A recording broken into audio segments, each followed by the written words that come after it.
जय हिंद। एक बार फिर से आप सभी का एग्जाम गुरुजी भाई अरविंद सर यूट्यूब चैनल में बहुत बहुत स्वागत है। देखिए, आप जानते हैं कि यूपी पुलिस रेडियो ऑपरेटर का पेपर जो है ये हो रहा है और इसमें कुछ ऐसे भी चुनिंदा टॉपिक मिल गए हैं जो आपके एग्जाम में चार चांद लगाने वाले हैं। कहने का मतलब है मेरे प्यारे भाई कि कुछ ऐसे भी टॉपिक मिल गई है कि अगर आप उसे पढ़ लेते हो तो आप बहुत ज़्यादा क्वेश्चन सही कर पाओगे। जैसे आपका आईपीसी हो गया, आज दो तीन मतलब कहा जाए तो 4 से 5 क्वेश्चन एक एक पाली में ही देखने को मिले हैं। इसके अलावा पुलिस प्रशासनिक से भी आए हैं और मेरे प्यारे भाई 2-3 क्वेश्चन जो हैं या फिर कह सकते हो कि किसी किसी किसी शिफ्ट में 2 से 3 क्वेश्चन जो हैं ये PIL यानी कि पब्लिक इंटरेस्ट लिटिगेशंस के भी देखने को मिले हैं, है ना। यानी कि जनहित याचिका के भी देखने को मिले हैं और जो पुलिस अधिनियम 1861 है उससे भी सवाल पूछे जा रहे हैं, तो वो भी मैं आपका करवा दे रहा हूँ। तो ये वीडियो आपके लिए बहुत ज़्यादा इंपॉर्टेंट है, प्लीज़ लास्ट तक जरूर देखिएगा। मैंने इंपॉर्टेंट क्वेश्चंस को यहाँ पे ले लिया है और जो प्रीवियस ईयर है वही लिया है। देखिए, शुरुआत करते हैं। पहला क्वेश्चन है आपके सामने कि जनहित याचिका यानी कि PIL की जो अवधारणा है ये कहाँ पर उत्पन्न हुई या फिर कहाँ से उत्पन्न हुई। राइट आंसर यहाँ पे जो हो जाएगा आपका ये हो जाएगा ऑप्शन नंबर ए, USA यानी यूनाइटेड स्टेट ऑफ अमेरिका, यानी कि अमेरिका से ये जो है जनहित याचिका ये ली गई है। देखिए, समझिएगा थोड़ा सा मेरे प्यारे भाई, जनहित याचिका की अवधारणा जो है ये 1980 के दशक के मध्य में संयुक्त राज्य अमेरिका से शुरू हुई थी। भारत में जनहित याचिका भारत के पूर्व मुख्य न्यायाधीश PN भगवती ने भारतीय न्यायिक प्रणाली में जनहित याचिका यानी PIL की जो है ये शुरुआत की थी। किसने शुरुआत की थी? तो ये पूर्व मुख्य न्यायाधीश PN भगवती ने जो जनहित याचिका इसकी शुरुआत की थी। और पुष्पा कंपिल हिंगोरानी को जनहित याचिकाओं की जननी कहा जाता है, एग्जाम में पूछा जा सकता है। जनहित याचिका की जो जननी है ये पुष्पा कंपिल हिंगोरानी को कहा जाता है। ठीक है, आगे बढ़ते हैं, अगला सवाल देखते हैं। अगला सवाल है आपके सामने कि निम्नलिखित में से किसे या फिर किन्हें भारत में जनहित याचिका का अग्रणी माना जाता है। अब देखिए, थोड़ा सा समझिएगा, जनहित याचिका का अग्रणी जो है किसे माना जाता है ये सवाल पूछा गया है। राइट आंसर जो हो जाएगा आपका ये हो जाएगा न्यायमूर्ति BR कृष्णा अय्यर को और न्यायमूर्ति भगवती को। ठीक है, यानी कि जो PN भगवती हैं इन्हें और न्यायमूर्ति BR कृष्णा अय्यर, इन दोनों को जनहित याचिका का अग्रणी माना जाता है। राइट आंसर जो हो जाएगा आपका ये हो जाएगा ऑप्शन नंबर सी, V और C दोनों। ठीक है, देखिए मैं आपको बता दूं कि ये जो मैं क्वेश्चंस करवा रहा हूँ ये इंपॉर्टेंट क्वेश्चन है, आप एक बार जरूर देख लेना। ज़्यादा देर की वीडियो नहीं होगी, 15 से 20 मिनट की वीडियो हो जाएगी तो हो जाएगी, क्योंकि जो इंपॉर्टेंट क्वेश्चन है मैं जल्दी से करवा दे रहा हूँ। मैं भी जानता हूँ कि आपके पास टाइम नहीं है और गाइस टाइम ना होने की वजह से आप ज़्यादा देख भी नहीं सकते हो, इस वजह से जो इंपॉर्टेंट क्वेश्चन है वही करवा रहा हूँ। ठीक है, अगला सवाल है कि दहेज हत्या का अपराध बनाने के लिए महिला की मृत्यु डैश के भीतर किसी भी जलन या शारीरिक चोट या सामान्य परिस्थितियों के बजाय अन्य किसी कारण से होनी चाहिए। कहने का मतलब है कि दहेज हत्या का अपराध बनाने के लिए महिला की जो मृत्यु है ये मतलब कितने वर्ष के भीतर, यानी विवाह के कितने वर्ष के भीतर जलन या शारीरिक चोट या फिर सामान्य परिस्थिति के बजाय अन्य किसी कारण से होनी चाहिए। राइट हो जाएगा आपका ऑप्शन नंबर सी, 7 वर्ष के भीतर, यानी विवाह के 7 वर्ष के भीतर। देखिए, इसमें जो मतलब धारा लगेगी यानी जो IPC लगेगी वो लगेगी धारा 304B के तहत। ये धारा 304B जो है ये भारतीय दंड संहिता 1860 के तहत दहेज हत्या का आरोप लगाती है।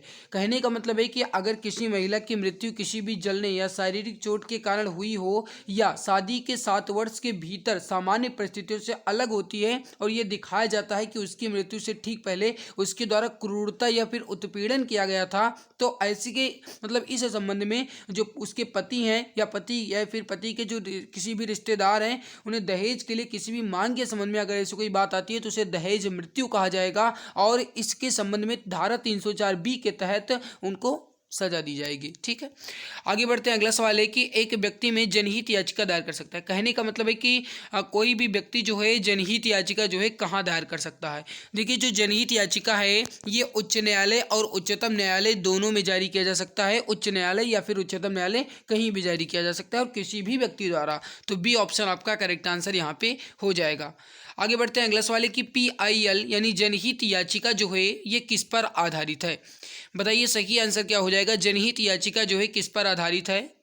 राइट आंसर जो हो जाएगा ये हो जाएगा ऑप्शन नंबर सी यानी कि सोशल इंजीनियरिंग या सामाजिक इंजीनियरिंग पर ऑप्शन नंबर सी जो है आपका करेक्ट आंसर यहाँ पे हो जाएगा। देखिए ये जो 2-3 क्वेश्चन आ रहे हैं आपके शिफ्ट में, हो सकता है गाइज कि आपके शिफ्ट में क्वेश्चन की संख्या बढ़ जाए या आपके शिफ्ट में क्वेश्चन जो है ज़्यादा आ जाए, कुछ कहा नहीं जा सकता है। इस वजह से आप हर एक क्वेश्चन को देख लीजिए। इंपॉर्टेंट क्वेश्चन मैंने ले रखा है, अगर माता रानी का आशीर्वाद रहा तो हो सकता है कि क्वेश्चन देखने को भी मिल जाए। अगला है कि किन्हीं जनहित याचिकाओं की जननी कहा जाता है, जिन्होंने अदालतों में 100 से भी अधिक जनहित याचिकाएं दायर की हैं, जिनमें प्रमुख हैं प्रख्यात भागलपुर अंक फोड़वा कांड और विचाराधीन कैदी मामला।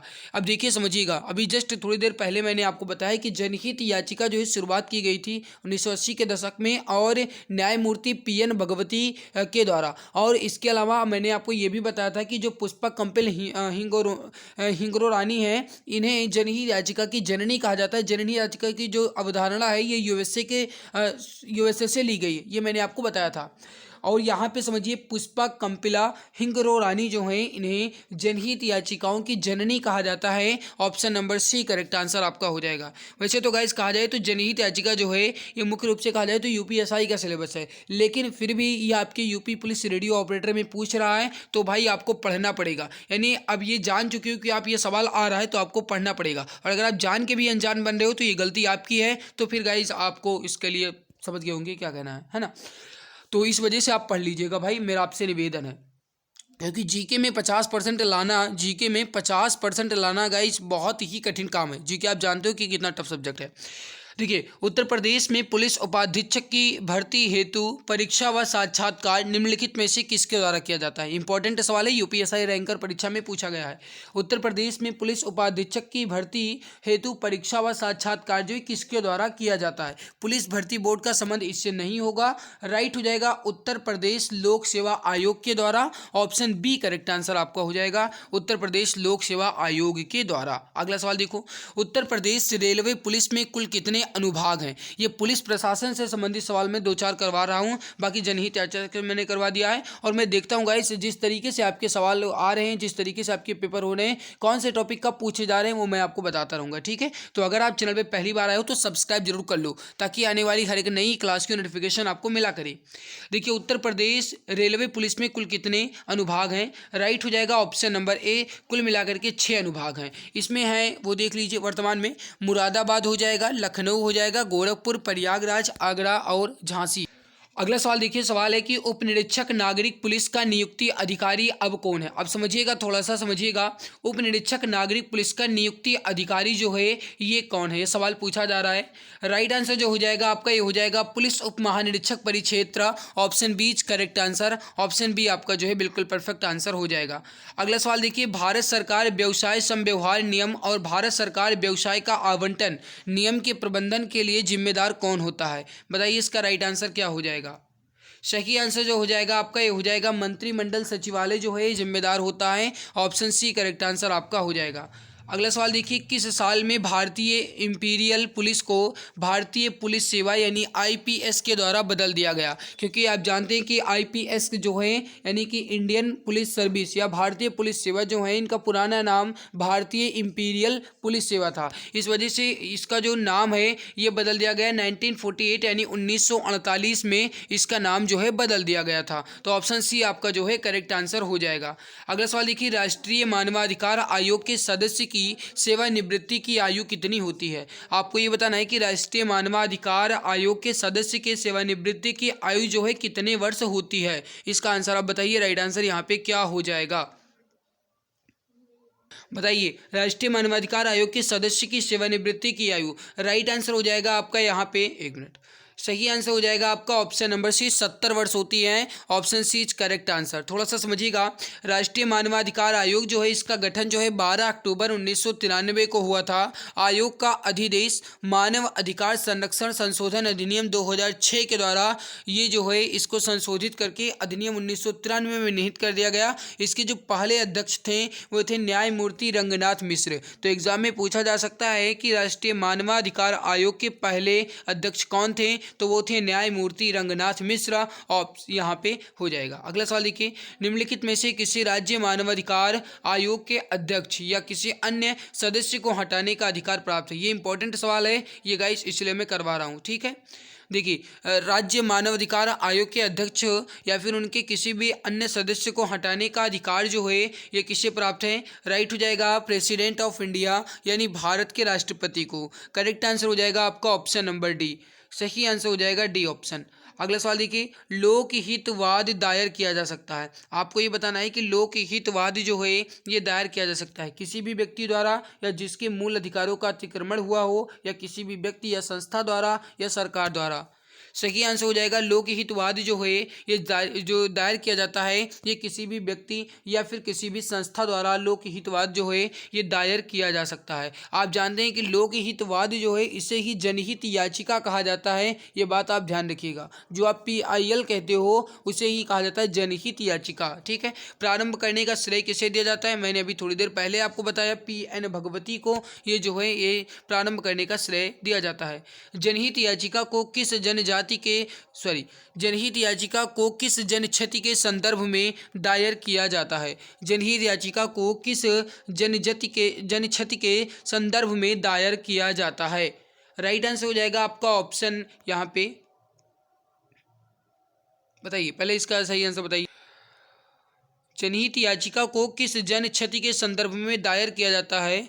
तो सही आंसर हो जाएगा जन कर्तव्यों के उल्लंघन से संबंधित क्षति में, बिल्कुल सही है। संविधान के प्रावधानों के उल्लंघन से हुई क्षति में, बिल्कुल सही है। कानून के उल्लंघन से हुई जन क्षति में, ये भी सही है। कहने का मतलब है ऑप्शन नंबर डी करेक्ट हो जाएगा, उपरोक्त सभी। अगला सवाल है आपके सामने, एक रूपक है जो ऐसी न्याय वितरण सभाओं के लिए इस्तेमाल किया जाता है जो कानून अथवा न्याय के आदर्शों की कोई परवाह नहीं करती और जिसका आधिकारिक महत्व उस प्रदेश में जहां वह स्थित है न के बराबर होता है अथवा बिल्कुल नहीं होता है। थोड़ा सा ये आपको कठिन लग रहा होगा सवाल, एक बार फिर से समझ लीजिए। पहले तो गैस यहाँ पे स्थान दिया गया है, फिर कहा गया एक रूपक है जो ऐसी न्याय वितरण सभाओं के लिए इस्तेमाल किया जाता है जो कानून अथवा न्याय के आदर्शों की कोई परवाह नहीं करती और जिसका आधिकारिक महत्व उस प्रदेश में जहां पे वो स्थित है या फिर ना के बराबर होता है। कहने का मतलब यहाँ पे ये होना चाहिए। ठीक है, तो वहाँ पे उसका महत्व जो है नहीं होता है या फिर बिल्कुल भी नहीं है। ये जो है क्या होगा, कौन सा रूपक होगा? राइट हो जाएगा आपका option number B, kangaroo court. Option B is correct answer. तो यहाँ पे गाइस मैंने जो क्वेश्चन करवाए हैं ये कुछ इंपॉर्टेंट क्वेश्चन करवाए हैं। मैंने बहुत कम ही क्वेश्चन लिए थे क्योंकि जो इंपॉर्टेंट क्वेश्चन लगे वो मैंने सोचा कि पहले आपको दे दूं और आप इसको एक बार पढ़ लीजिए। ठीक है, बाकी मेरे प्यारे भाई मैंने IPC से सवाल जो है करवा दिए हैं, आप एक बार ज़रूर देख लेना। और इसके अलावा आपको बता दें कि जो आपके इंपॉर्टेंट टॉपिक्स 2-3 टॉपिक और मुझे मिल रहे हैं इंपॉर्टेंट, वो भी मैं आपको करवा दूंगा, बिल्कुल चिंता न कीजिए। ठीक है, आप GK की चिंता न कीजिए मेरे प्यारे भाई, बस आप चैनल से अगर जुड़े हैं तो ये समझ जाओ कि मैं आपकी पूरी मदद करने वाला हूँ। बाकी आज की हमारी मेहनत कैसी लगी जरूर बताइएगा, अच्छी लगी तो लाइक करके जाना, चैनल पे पहली बार आए हो तो सब्सक्राइब जरूर कर लेना। मिलते हैं इसके बाद एक नई खास वीडियो में, तब तक के लिए खुश रहिए, मुस्कुराते रहिए। जय हिंद, जय भारत, वंदे मातरम।